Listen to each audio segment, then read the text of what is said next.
In the warm, muted glow of a cozy bistro, shadows danced gently across the walls as I cradled a glass of bourbon, its golden hue catching the soft light. My eyes were drawn to a couple tucked into a secluded corner booth.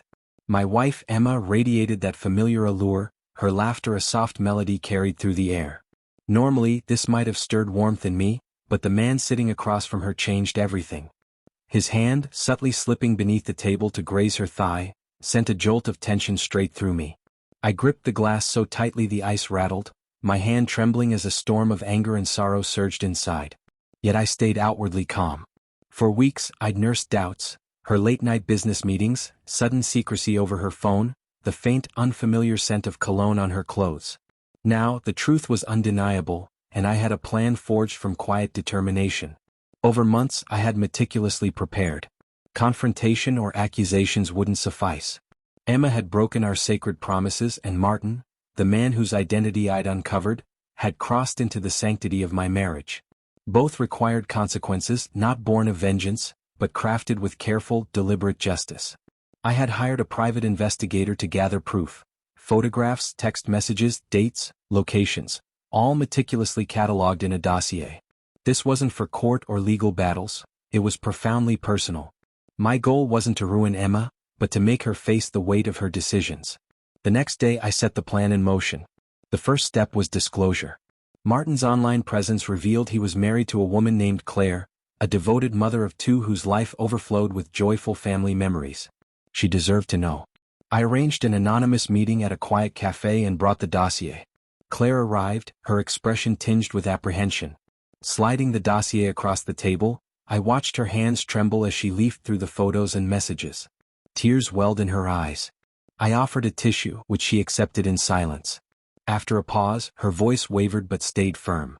"Thank you for bringing this to me," she said. "I need time to process it, but I appreciate your honesty." We exchanged contact information, agreeing to stay in touch. Claire had her own reckoning ahead for Martin, and together we ensured he wouldn't escape the consequences. Phase 2 was confronting Emma. That evening, I prepared an intimate dinner at home. When she walked in, her eyes sparkled at the sight of the beautifully arranged table, candles flickering off crystal glassware, her favorite flowers as a centerpiece. "What's this all about?" she asked, brushing a kiss against my cheek, her smile radiant. "Just wanted to spoil my wonderful wife," I replied, masking the turmoil beneath a practiced smile. The meal began casually, work, neighbors, vacation ideas, but as dessert arrived, the moment was ripe. "Emma," I said, calm yet firm, "I've been thinking about our marriage." Her smile faltered. "Oh, what about it?" I reached under my chair, retrieved the dossier I'd shown Claire, and slid it across the table. "You need to see this." Her face went pale as she flipped through each page, every betrayal laid bare. Hands shook, tears glistened. I can explain," she stammered. "No need," I said resolute. "I've known for weeks.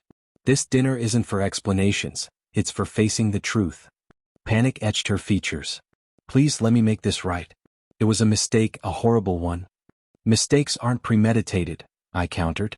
"This was deliberate and I can't overlook it." Phase 3 was finality. I had already met with a divorce attorney, the paperwork was ready. I slid the documents across the table. "Sign these," I said, unyielding, seeking only freedom. "Take the house, the car, whatever you need. I just want to move on." Tears streamed down her cheeks, but I remained steadfast. She had made her choice and now I was making mine. As she signed, a weight lifted, the burden of her betrayal easing. I could breathe again. One last task remained, ensuring Martin faced accountability. Claire and I confronted him at his workplace, leaving him no escape. His face turned crimson, almost comical in its vividness. "What is this about?" he demanded, voice unsteady. "This is your reckoning," Claire said firmly. "We know everything and you will face the consequences." I handed him a copy of the dossier, watching as his composure crumbled. Excuses tumbled from his lips, futile against the truth. Claire had already initiated divorce proceedings and Martin's career, built on a facade of integrity, was on the brink of collapse.